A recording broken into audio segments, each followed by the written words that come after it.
Renuévame,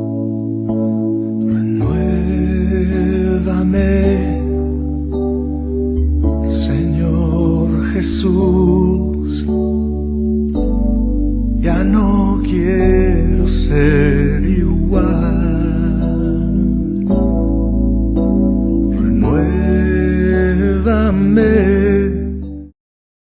Libro de los Reyes, segundo libro de los Reyes, capítulo 6, Eliseo y el hacha flotante. Eliseo y el hacha flotante. Dice la palabra del Señor de la siguiente manera: los hijos de los profetas dijeron a Eliseo: he aquí el lugar en que moramos contigo es estrecho. Vamos ahora al Jordán y tomemos de allí cada uno una viga y hagamos allí un lugar en que habitemos. Y él dijo: andad. Y dijo uno: te rogamos que vengas con tus siervos. Y él respondió: yo iré. Se fue pues con ellos, y cuando llegaron al Jordán cortaron la madera. Y aconteció que mientras uno derribaba un árbol, se le cayó el hacha en el agua y gritó: ¡ah, Señor mío! Era prestado. Señor, le damos las gracias por esta palabra. Le pedimos de su instrucción, de su Santo Espíritu, que nos hable un mensaje directo a nuestras vidas. En el nombre precioso de Jesús oramos. Amén. Pueden sentarse, hermano. No sé si usted conoce la historia de lo que pasó a continuación, de cómo Eliseo sacó el hacha de esa parte del río. Probablemente esa parte del río era bastante estrecha.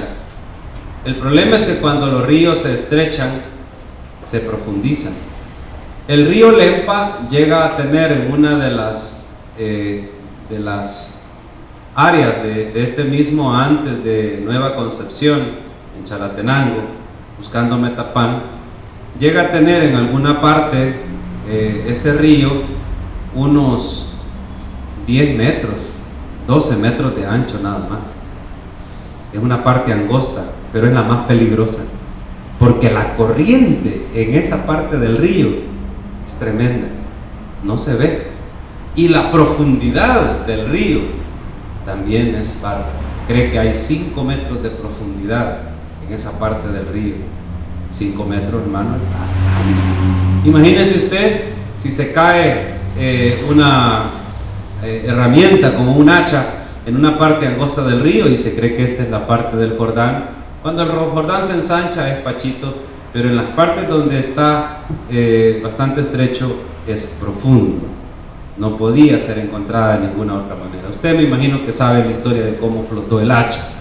Lo que yo recuerdo es una broma que de jóvenes hacíamos cuando estábamos en reparación de los vehículos.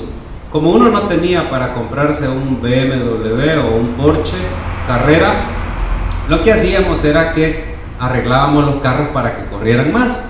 Digo yo arreglábamos porque yo no los arreglaba, pero tenía amigos que a eso se dedicaban. Y si uno tenía su carrito, le decían: le vamos a abrir la entrada de gasolina.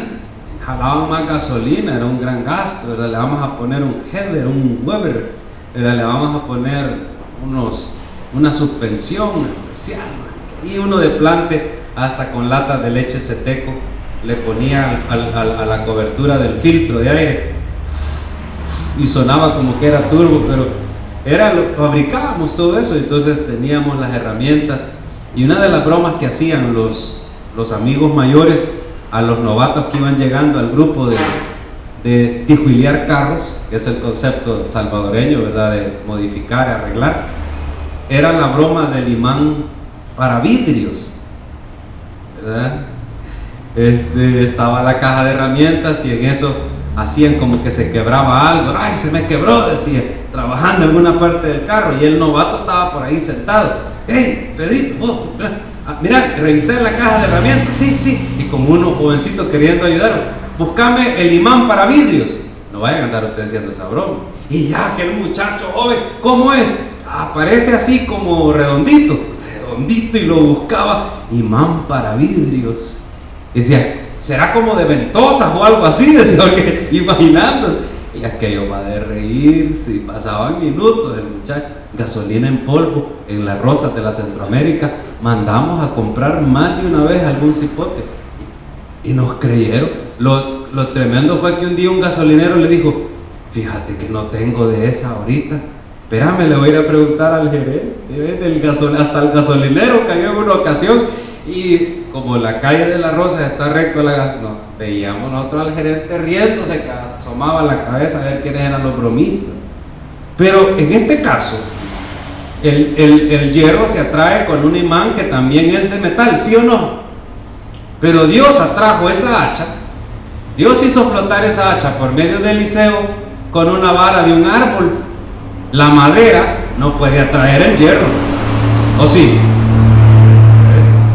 Científicamente se puede. Ahora al Señor le importa nuestra ciencia.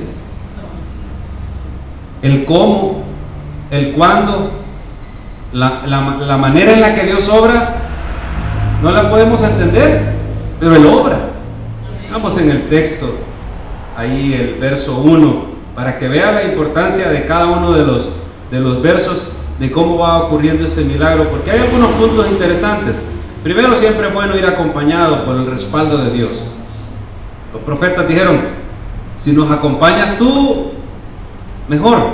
Y Eliseo dijo: voy, ¿se acuerda? Segundo, no hay milagro pequeño, y eso tenemos que tenerlo claro en este sermón. Dios está en cuidado de todo, aún de las cosas pequeñas nuestras y los detalles. Y con los milagros pequeños también puede crecer nuestra fe, ¿sí o no, hermano? Yo escuché hoy un milagro de sanidad de cáncer en un muchacho de 14 años.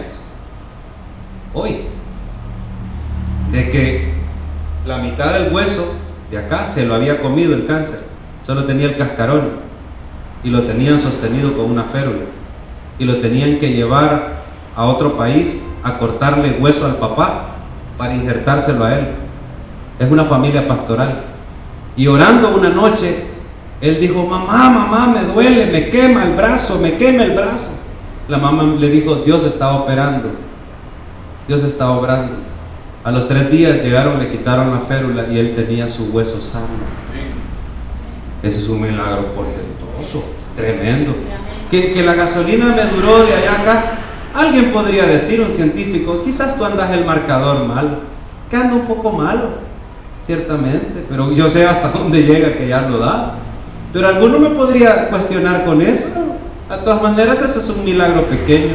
Pero ¿crece nuestra fe con los milagros pequeños como con los milagros grandes? Pues el propósito de este evento del hacha es que, a pesar que es un milagro pequeño, también nuestra fe crece, y la de los hijos de los profetas estaba creciendo.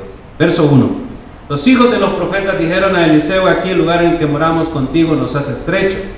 Vamos ahora al Jordán y tomemos de ahí cada uno una viga y hagamos ahí un lugar en que habitemos. Hermano, la intención de ellos era muy buena.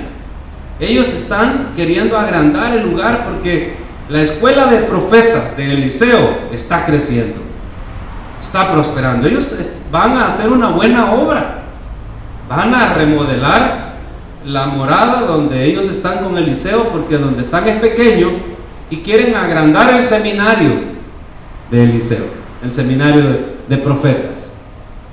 Y les pasa un problema. Muchas veces nosotros decimos: al seminario iba yo y mire lo que me pasó, a la iglesia iba yo y mire lo que me pasó.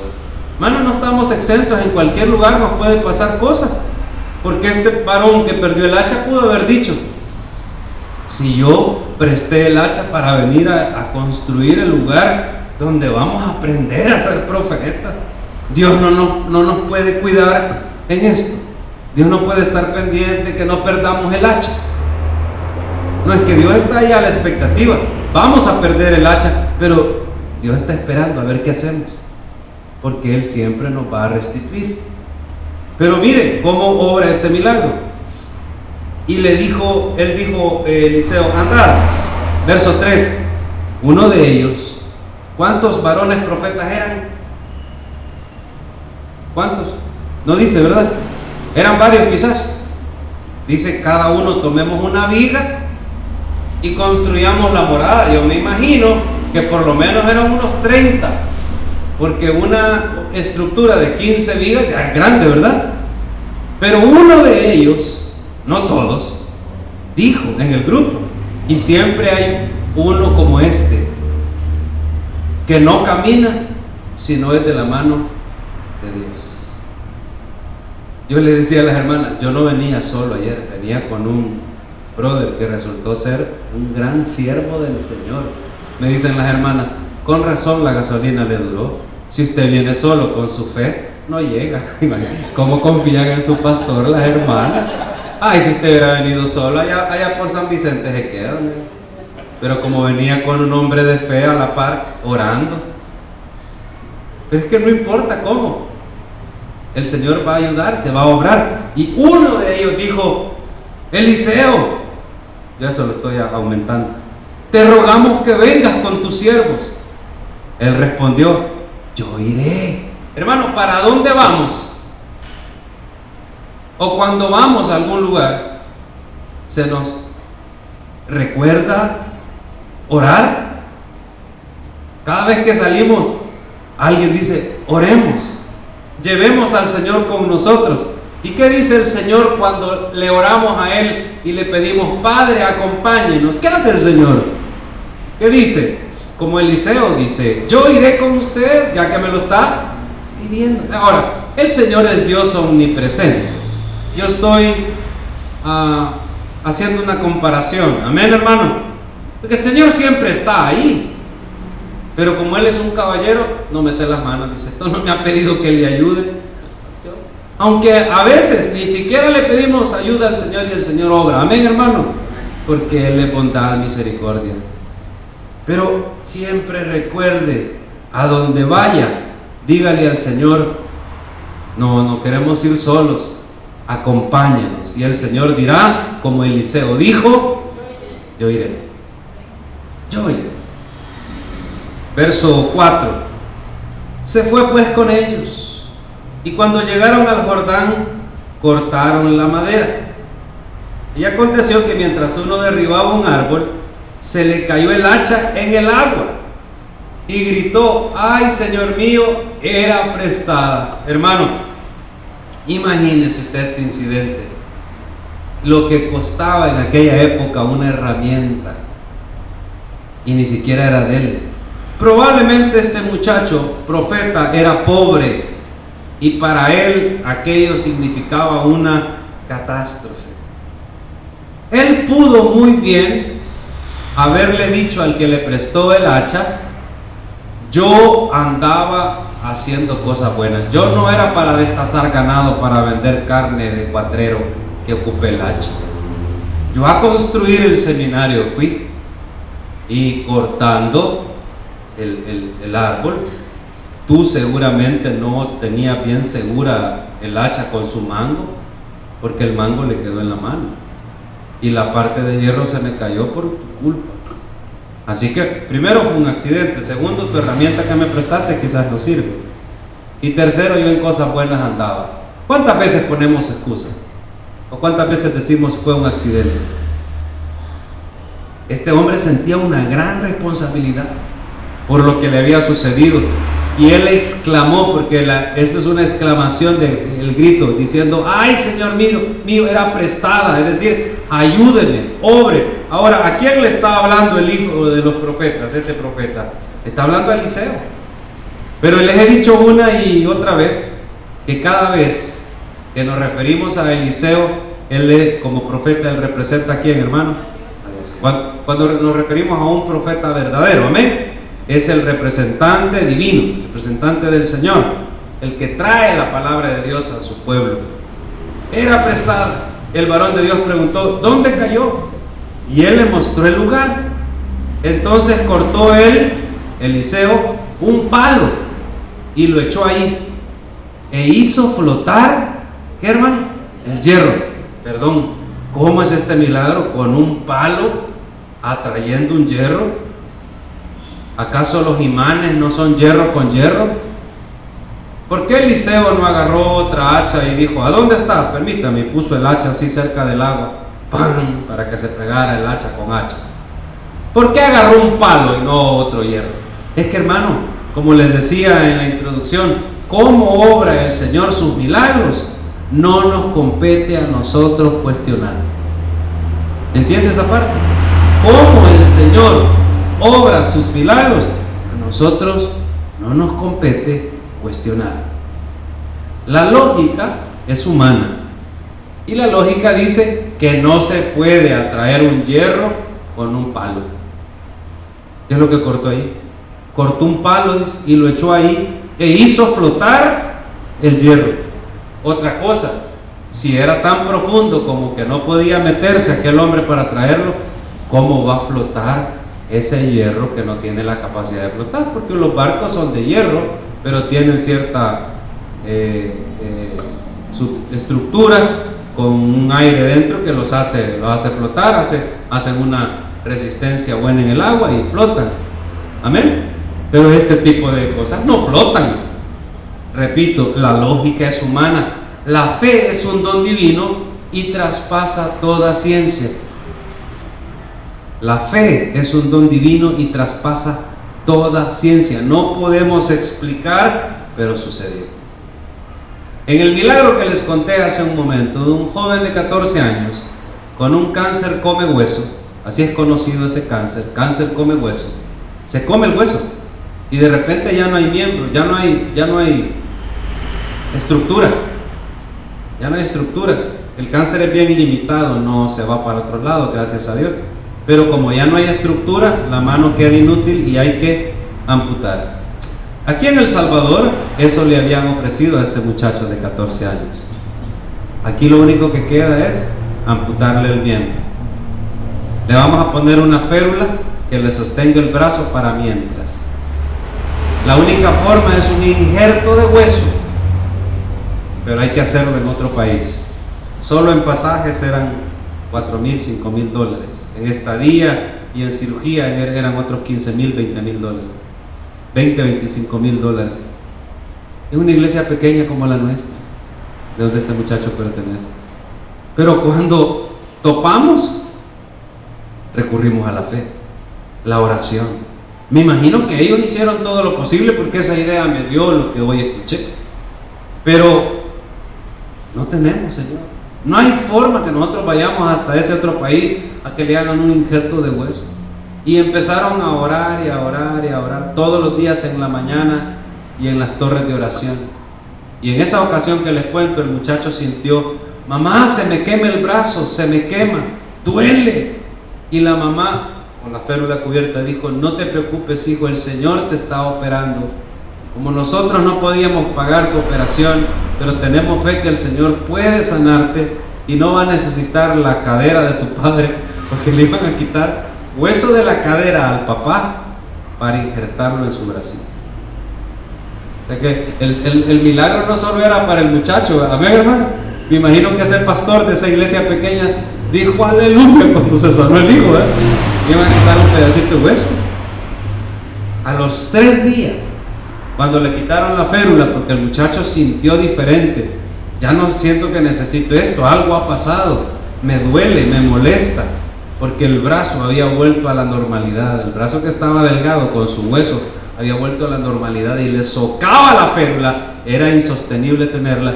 Cuando se la cortan y le toman la radiografía, adivinen qué había donde no había hueso. Hueso.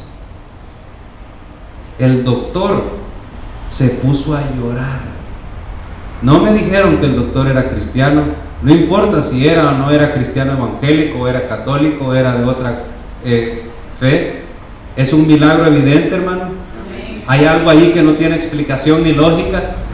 Aquel hombre que estaba diciendo: aquí hay 2 opciones, aquí lo podemos amputar o vayan hasta allá, hoy está teniéndose la cara y diciendo: había una tercera opción.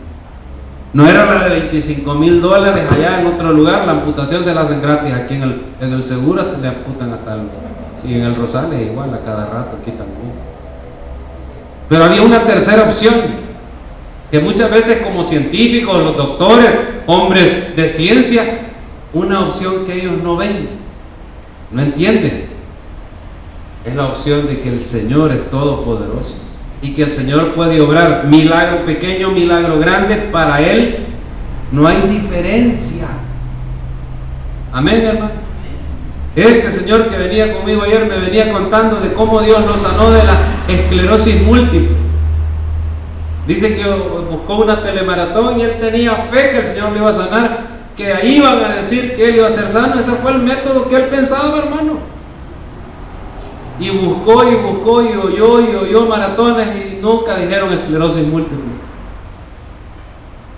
Él se fue grabando hasta que estaba bien mal, veía doble, ya no podía leer la Biblia, no podía manejar. Para manejar tenía que cerrar un ojo y apretar y le dolía la cabeza en extremo, tenía que torcer la cara y aquello ya era imposible. La hija iba a estudiar medicina y dejó de tener la intención de estudiar medicina. No, papito, yo no voy a estudiar medicina. Si aquí lo único que me va a apoyar eres tú, y si tú no estás, si tú te mueres, ¿para qué voy a estudiar yo medicina? No voy a ponerle esa carga a mi mamá. Y aquel hombre sentía una gran carga en sus hombros. Y iba a ir a predicar a la Costa del Sol un sábado a las 8 de la mañana, un desayuno, a un hotel. Y hacía 3 meses él se había comprometido para ir a predicar. Pero en los últimos 4 semanas, se había enfermado tanto que el viernes en la mañana, en el ayuno del viernes, en el grupo donde él se reúne, de hombres de negocio, el líder le dijo: ¿cómo vas a ir mañana a la Costa del Sol en estas condiciones? De verdad, mira, no hagas no, alguien va a manejar, te ponemos a alguien que maneje. Él dijo: no, yo voy a ir manejando. ¿Pero cómo? Otro puede ir a dar el testimonio, otro puede ir a dar la capacitación. Dice: no, es que hoy en la noche el Señor en esa maratón de milagros me va a sanar. Mira, tenemos 4, 5, 6 semanas de estar en lo mismo. Entonces, hoy me va a sanar.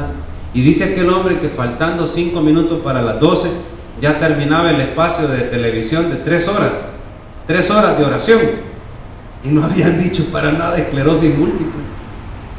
Y faltando 3 minutos, él dijo: Señor. Y se tiró boca abajo, extendió los brazos y dijo: Señor, con los ojos cerrados, y apagó la luz.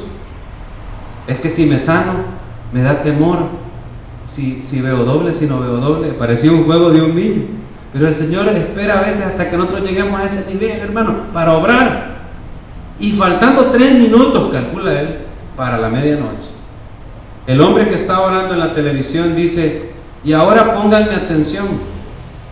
No, mejor dicho, tú, poneme atención. Tú que estás orando, estás esperando que yo diga esclerosis múltiple. Sana, hombre, de esa enfermedad. No sé por qué esperaste tanto hasta que yo lo dijera, pero la fe es en el poderoso de Israel, en el que puede sanar cualquier enfermedad. Pero ahora, en el nombre de Jesús te digo: sé sano. Dice aquel hermano que inmediatamente dijo: aleluya, ese milagro es mío. Apagó la televisión, se arrastró a su cama, se metió, se echó la colcha y se acostó, porque ya había programado el despertador a las 4 de la mañana. A las 4 de la mañana que despertó, no abrió los ojos, porque uno de los síntomas de la esclerosis múltiple, visión doble, se ve doble, totalmente, no se puede ver bien. Él tenía listo el control remoto, le encendió el control remoto para la televisión, hizo: veo bien. Encendió su lamparita de noche y empezó a leer el texto que iba a compartir en la Costa del Sol 3 horas y media después. El Señor obra como nosotros lo entendemos. Desde ese momento fue sano de la esclerosis múltiple. Y todo el montón de tratamientos quedaron en el alacena, en el olvido, para alguien más que quizás no tiene fe. Hermano, la medicina es para el que no tiene fe. El que tiene fe puede ser sanado de todo lo que usted se imagina, desde una cosa pequeña hasta una cosa grande. Para Dios no hay tamaño de milagro. Para el Señor lo único que existe es fe. Y fe, como cantamos en aquella alabanza, fe mueve la mano de Dios. La fe es un don divino y traspasa, dije, toda ciencia. Ahora, hermano, ¿qué pasa si los profetas, estos muchachos, van solos a trabajar al río Jordán y Eliseo se queda? Hermano, ¿qué pasaría si tú caminas por la vida sin Dios? Hoy entiendes por qué te han pasado las cosas que te han pasado. Hoy entiendes por qué hemos caído, hemos tenido tantos problemas. Es que hemos caminado sin decirle al Señor: Señor, yo no voy si usted no va conmigo. ¿Y qué nos va a decir el Señor? Yo iré. Hermano, un hacha es poca cosa. Poca cosa. Un hacha no es mucho. Y muchas veces nosotros tenemos un problema, que como es poco lo que perdemos, es poco lo que necesitamos, de poco a poco nos vamos acostumbrando a perder, a enfermar, y nos acostumbramos a estar mal. Y de poco a poco perdemos mucho por la costumbre de estar mal. Hermano, entiende una cosa: no diga que esto es poco para el Señor, es muy poquito. Me voy a tomar la acetaminofén si me duele la cabeza. Hermano, si el Señor puede sanarte el dolor de cabeza sin acetaminofén. Si tú quieres tomártela, no hay problema, pero ejercita la fe con las pequeñas cosas, y cuando tengas una gran necesidad estarás listo para ese milagro. Yo te lo aseguro. Pero empieza a ejercitarte en lo poco, para que cuando venga la gran necesidad tú estés listo. Dios nos acompaña siempre. Dios nunca nos ha abandonado. Dios siempre está allí con nosotros, pero espera que nosotros le digamos: Señor, yo no voy, yo no camino si usted no está conmigo. Le damos las gracias al Señor. Padre bendito, Padre santo, en esta hora oramos por la provisión de esta iglesia, oramos por las almas también que están sin Cristo. Si tú estás sin Jesús, yo te invito en esta hora a que vengas a Cristo, que abras.